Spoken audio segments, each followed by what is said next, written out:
찬미 예수님, 오늘은 성령 강림 대축일입니다. 성부와 성자와 성령의 이름으로 인 성령 강림 대축일. 오늘 복음은 무엇이냐면 예수님께서 부활하셔서 제자들에게 나타나셔서 뭐라고 인사하시죠? 평화를 빈다. 이제 평화라고 하는 것은 아기가 엄마가 사라졌다가 이제 갑자기 나타났을 때 불안했다가 엄마가 있네. 평화인 거죠. 그러니까 어, 예수님이 사라지신 줄 알았는데 예수님이 나타나셨어요. 부활하셔가지고 우리도 부활할 수 있는 존재인가? 이 세상에서 불안하잖아요. 죽을까 봐도 불안하고 죽고 나서는 또 뭐가 있는가도 불안하고 그때 부활하신 예수님을 체험하게 되면 느끼는 것이 하느님이 살아계심을 믿게 되면 느끼는 것이 바로 평화인 거죠. 근데 이제 평화가 있어야 뭐를 할 수 있냐면 용서라는 걸 할 수가 있어요. 근데 내가 평화롭지 못할 때 내 생존을 보장해 주는 게 돈이죠. 근데 이제 돈을 누가 꿔갔는데 안 갚아. 그러면은 나를 계속 그것이 불안하게 만들기 때문에 그 인간이 용서가 안 돼요. 그러나 내가 예수님의 부활을 믿고 어차피 하늘나라 갈 사람인데 그렇게 되면 평화가 오죠. 그럼 평화가 오면 이 지상 것에 대한 집착이 사라지기 때문에 그것을 훔쳐간 사람이 그렇게 미워지지가 않아요. 그리고 굳이 내가 그 사람 미워하면서 이 지상에 사는 삶이 얼마 안 되는데 고통받으며 살 필요가 있을까? 라고 하면서 이제 용서를 하죠. 마찬가지로 예수님께서 평화를 빈다. 그 다음에 이제 성령을 받아라. 누구의 죄든지 너희가 용서하면 용서받을 것이고 용서해주지 않으면 이제 용서받지 못한 채로 남아있을 것이다. 그러니까 평화를 빈다. 그 다음에 성령을 받아라. 그 다음에 용서해줘라. 인 거죠.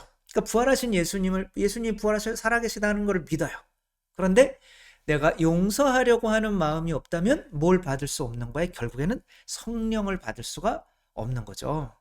그래서 우리가 성령을 받기 위해서 이제 또 용서와 무슨 상관이 있는지, 그리고 어쩌면 우리들은 왜 성령을 받고 싶어도 받지를 또 못하는 상황이 벌어지는지, 영화 언브로큰이라고 하는 이 영화는 루이스라고 하는 이 사람의 실화를 그린 거예요.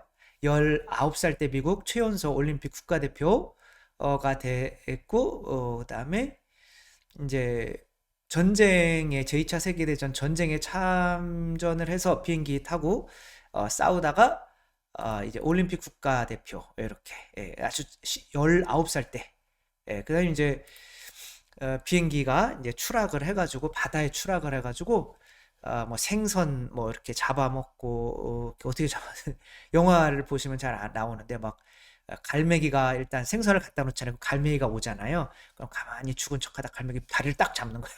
그 다음에 물을 못 먹으니까 이 갈매기 배를 갈라서 거기 있는 피를 먹고 그렇게 해서 47일간을 버텨요.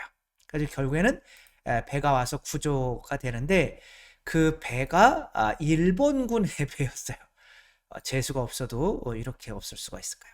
850일간 전쟁 포로로 있었다면 몇 년이에요? 365일이 1년이니까 2년이면은 계산하기 힘드네요. 아무튼 뭐 2년 넘게 그렇게 있는데 이 사람이 유난히 이 사람을 갈구는 일본군이 있었어요.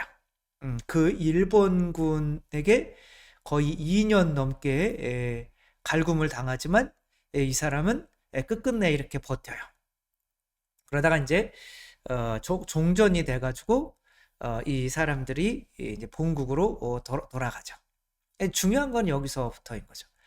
이 사람도 뭐 하느님을 믿는 사람이었지만 이 사람은 일본 뭐 2년 넘게 여기 갇혀서 지옥 같은 고통을 당하는 것도 뭐한데 계속 때리고 벌 주고 했던 그리고 치욕적인 어, 아무튼 그 일본 군사를 용서하지 못하고 있었어요. 근데 아내가 너무 용서하지 못하고 분노에 뭐 알코올에 뭐 여러 가지 우울증에 막 그렇게 되고 있으니까 이 빌 그레이함이라고 하는 어, 그때 당시에 유명한 이제 미국 아마 부흥을 주도했던 굉장히 유명한 목사님의 이제 거기를 데려간 거죠. 근데 이제 듣다가 보니까 뭐 용서해라 뭐 그랬는데 나는 그런 걸 니네가 당해봤냐? 나는 못한다. 그러고 있다가 이제 나가려고 하는데 문득 생각이 난 거예요. 여기 47일간 바다에 생존하고 있을 때 하느님한테 그런 약속을 드렸던 거예요. 나를 여기서 살려주신다면 나 자신을 하느님께 바치겠습니다. 라고 했던 거를 이 고난을 당하다가 보니 잊어버렸던 거죠. 그러면 맞아, 내가 그때 하느님께 바치려고 했었는데 이렇게 뛰쳐나가려고 하다가 다시 돌아와가지고 그러면 내가 용서를 한번 해보겠습니다. 그랬더니 성령을 받은 거죠. 그러니까 뭐 코리텐 붐도 마찬가지인 거죠. 자기의 언니가 이제 그 독일 놈 때문에 이제 언니도 죽고 나도 폭행을 많이 당하고 했던 그 놈이 이렇게 다가오는 나는 저 인간은 용서 못합니다. 그런데 이제 예수님이 아무튼 나타나신 게 아니라 무슨 목소리를 이제 들려주신 거죠. 용서 안 하면 너도 용서 못 받아. 뭐 이런 거. 그러니까 갑자기 그러면 용서할게요. 뭐 이러니까 갑자기 평화. 이게 이제 성령님의 열매가 사랑, 기쁨, 평화잖아요. 그게 성령님이 오셨는데 용서가 안 되고 성령님이 오셨는데 계속 우울하고 성령님이 오셨는데 계속 불안하고 이런 경우는 없거든요. 그러니까 그게 이제 갑자기 느껴지면 그게 성령 강림인 거죠. 그때 어마어마한 평화가 느껴지고 그래서 이제 일본으로 가서 이 사람을 내가 만나서 용서를 해주려고 했는데 뭐 끝끝내 이 사람은 만나주지를 않은 거죠. 무서운 거지 그 사람이 용서해러 온 건지. 아무튼 이분은 거의 100세까지 살다가 루이스 잠페리니라고 하는 독일계인 것 같아요. 잠페리니. 아무튼 이분이 이제 그렇게 하면서 용서에 대한 거를 또 전하게 다 된 거죠. 근데 이분이 성령 강림을 받게 된 것은 왜 그런 거예요? 내가 성령 강림을 받아서 용서를 한 거예요? 아니면은 용서를 하려고 하는 의지가 있었기 때문에 성령 강림이 오신 건가요? 용서하려고 하는 의지가 있었기 때문에. 그런데 마르틴 루터 이분은 이제 자꾸 이분을 들먹여서 죄송하지만 이분은 하느님이 우리한테 어떻게 용서할 수 있는 권한을 주실 수 있단 말이냐. 나도 사제지만 나한테는 그런 권한이 없다라고 하면서 이제 사제직도 이제 거부하고 용서하는 권한도 거부하고 1500년 만에 이제 그런 용서하는 권한을 예수님께서 파견하시면서 뭐라고 그래요? 성령을 받아라. 너희가 누구의 죄든지 용서하면 용서받을 거다. 라고 이렇게 권한을 주셨는데 이 권한을 인간에게 주실 리가 없다. 라고 이렇게 주장을 해서 고해성사를 이제 포기를 한 거죠.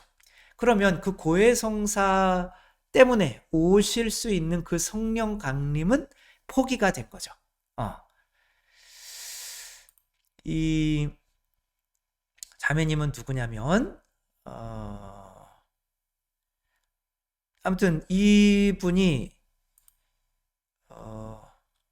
자매님이 있어요. 아무튼 이 자매님이 스테파니아.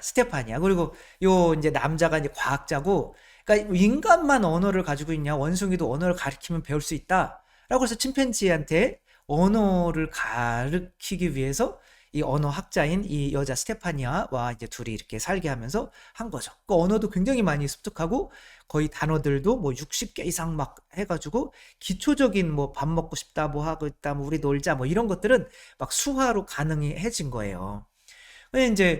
근데 점점 얘가 사춘기가 되니까 폭력성이 드러나가지고 뭐 어떤 사람은 이렇게 여기 볼이 뚫릴 정도로 이렇게 폭력을 가하고 그래가지고 이제 스테파니아가 위험하니까 도저히 안 되겠다 그래서 침팬지 우리로 이제 돌려보냈죠. 근데 본인이 인간인 줄 알고 살아오던 침팬지를 이제 동료들이 받아들일 수가 없는 거죠. 그러니까 이제 혼자 외롭게 우울증이 걸려 있는데 그 얘기를 듣고 이 스테파니아가 갔어요. 그래서 내가 얘한테 조금 우울증을 극복하게 해주겠다. 그래서 갔는데 사람들은 얘 지금 굉장히 폭력적이니까 들어가면 안 돼. 내가 얘를 키웠는데 들어가가지고 얘 거의 죽음 직전까지 두들겨 맞았습니다. 막 팽개치고 막 해가지고 그렇게 된 거죠. 그래가지고 거의 영구적인 장애를 가지고 스테파니아. 그러니까 동물이 말을 할 수 있고 의사소통을 할 수 있다. 그리고 의사소통을 통해서 생각까지 할 수 있다. 단어는 외울 수 있었는데 그것을 조합해서 생각까지는 할 수가 없는 거죠. 그러니까 그런 능력이 없는 존재에게 내가 어떤 능력을 주려고 하는 것은 정상적인 행위일까요? 아닐까요? 그것은 어리석은 행위인 거죠. 예수님께서도 진주를 돼지들한테 던지지 말고 거룩한 것을 개에게 주지 마라. 그들이 너희를 물어뜯을지도 모른다. 그러니까 하느님께서 그런 말씀을 하신 이유는 죄를 용서하는 권한은 하느님만 하실 수 있는 거예요. 근데 죄를 용서하는 권한을 주셨는데 우리가 원숭이처럼 그 죄를 용서할 수 있는 능력이 없는데도 주셨을까요? 능력이 없는데 주시지 말라고 분명히 예수님이 말씀을 하셨죠. 인간에게 죄를 용서하는 권한을 주셨다면 인간이 죄를 용서할 수 있는 능력이 있기 때문에 주신 거죠. 근데 중도에 이렇게 포기하면 뭘 못 받게 되는 거예요? 성령을 못 받게 되는 거죠. 왜? 성령의 힘으로 성령을 받으라. 누구의 죄든지 너희가 용서하면 용서받을 것이고. 그러니까 용서하지 못하는 것에 대해서 성령을 못 받는 가장 큰 이유가 이것만 안 하면 성령을 받을 수 있어요. 뭐냐면 핑계 되는 거죠. 아니 저 여자 때문에 내가 선악과를 먹었잖아요. 막 이런 핑계를 대니까 그럼 너는 성령님 끝. 그러니까 사랑 기쁨 평화가 안 오는 거죠.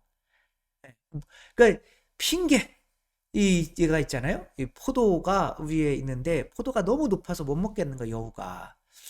가면서 저 포도는 분명히 신 걸 거야. 핑계. 어떻게 해서라도 먹어야죠. 이게 중도에 포기하게 만드는 게 이제 핑계란 말이에요. 너희들이 만약에 내 아내도 죽이고 내 어머니도 죽이고 내 유일한 아들도 죽이고 했다면 그 인간을 너희들이라면 내가 용서 못하는 이유는 그만큼 많은 뭐 그런 거를 당해본 사람이 있냐. 이게 핑계죠. 고종원 씨는 어떻게 했어요? 이게 밤새 기도한 거죠. 그 다음날은 한 5분 성령 강림, 성령으로 미움이 사라지는. 그 다음엔 10분, 그 다음엔 뭐 1시간, 그 다음에는 유영철이를 양자로 삼았잖아요. 그러니까 이분은 핑계 안 되고 핑계 안 될 때는 뭐가 나오는 거죠? 의지인 거죠. 의지. 예. 그러니까 사랑은 의지로 이루어져 있는 거죠. 로마서 5장 5절에 보면 하느님께서 성령을 통하여 우리에게 사랑을 부어주셨다. 그러니까 사랑하려고 하는 의지가 있어야만 사랑을 부어주시는 거예요. 근데 저런 인간은 사랑할 수 없어. 너도 나와 같은 처지가 돼봐. 그러면 뭘 못 받는 거예요? 성령을 못 받는 거죠. 성령 강림이 생기지 않는 거죠. 전에도 말씀드렸지만 남편에게 정말 많은 아기도 죽은 채에 이제 발로 차가지고 임신했던 아기가 시커멓게 죽어가. 그리고 유리창으로 찍어가지고 270관을 꼬매고. 근데 이제 의지인 거죠. 그 남편을 용서하고 어떻게라도 한번 살아보겠다라고 하는 그 의지가 이 돌산을 올라가다가 보니까 이제 하느님 예수님께서도 나를 용서하기 위해서 이 뾰족뾰족한 이 맨발로 올라가는 여기 이렇게 돌에 이렇게 하는 것도 아픈데 못으로 찔려가지고 몇 시간 동안 내 죄를 용서하기 위해서 매달려 있었던 이 예수님의 의지에 비해서 내가 예수님을 그 사람을 용서하려고 했던 의지는 얼마큼 됐는가 라고 하면서 눈물을 흘리면서 제가 조금 더 해보겠습니다 라고 했을 때 하느님께서 성령을 이 자매님에게만 내려주신 것이 아니라 그 남편에게도 내려주셔서 김포공항에 왔을 때 남편이 묵주 들고 다 회개해가지고 술 끊고 도박 끊고 여자 끊고 와가지고 레지오에 같이 들고 하는 거죠. 그러니까 성령 강림은 핑계 대면 받지 못하고 내가 용서하고 사랑하려고 하는 의지가 있으면 받게 된다 라고 하는 게 핵심인 거죠. 그래서 저도 그런 어쩔 수 없죠. 뭐 의지를 시험해 보는 거죠. 그래서 어떤 몸에 뭐 어떤 병이 있다. 그러면 매일매일 1시간씩 성체조배 하세요. 라고 했을 때 하는 사람이 있고 안 하는 사람이 있고. 근데 하는 사람은 100% 기적을 체험해요. 근데 안 하는 사람은 똑같아요. 그런데 안 하는 사람은 뭐를 댈까요? 핑계. 내가 아침에 일찍 못 일어났어요. 내가 몸이 아파서 성당까지 못 가요. 뭐 하느님의 사람이신 그리스도의 시 30분 읽고 성체조배 30분 하세요. 글씨가 너무 작아서 눈이 안 보여요. 그게 뭐 돋보기라도 보고 뭐 의지가 없는 거예요. 그러니까 의지가 없는데 성령님이 오시겠어요? 성령님이 오시지 않는데 기적이 일어나겠어요? 안 하는 거죠. 그러니까 아무튼 그렇게 했던 사람들은 막 원수까지도 용서하고 막 불치병도 낫고 막 이런 기적들이 일어난다. 그것은 그렇게 하려면 의지가 있어야 된다. 우리는 성령 강림 때에 성령님의 은혜만 청하지만 그 성령님을 받기 위한 과연 성령님께서 내 안에 오셨을 때 사랑, 용서하라는 거죠. 기쁘려고 항상 주님을 찬미하려고 하고 또 항상 마음이 평화로우려고 하는 그런 목숨까지 내놓을 수 있는 의지가 있는지 또 한번 생각해 보며 또 이 성령 강림을 또 받고 내가 또 그러면 내가 이 사람을 용서 못하니까 성령 강림을 위해서 하루에 북쪽에도 5단씩은 그 사람을 위해서 꼭 바쳐야겠다. 이런 구체적인 내 의지의 어떤 실천 방안을 해서 매일매일 정말 목숨을 걸고 지켜나가며 매일의 삶이 성령 강림이 될 수 있었으면 좋겠습니다. 성부와 성자와 성령의 이름으로 아멘. 감사합니다. 사랑합니다.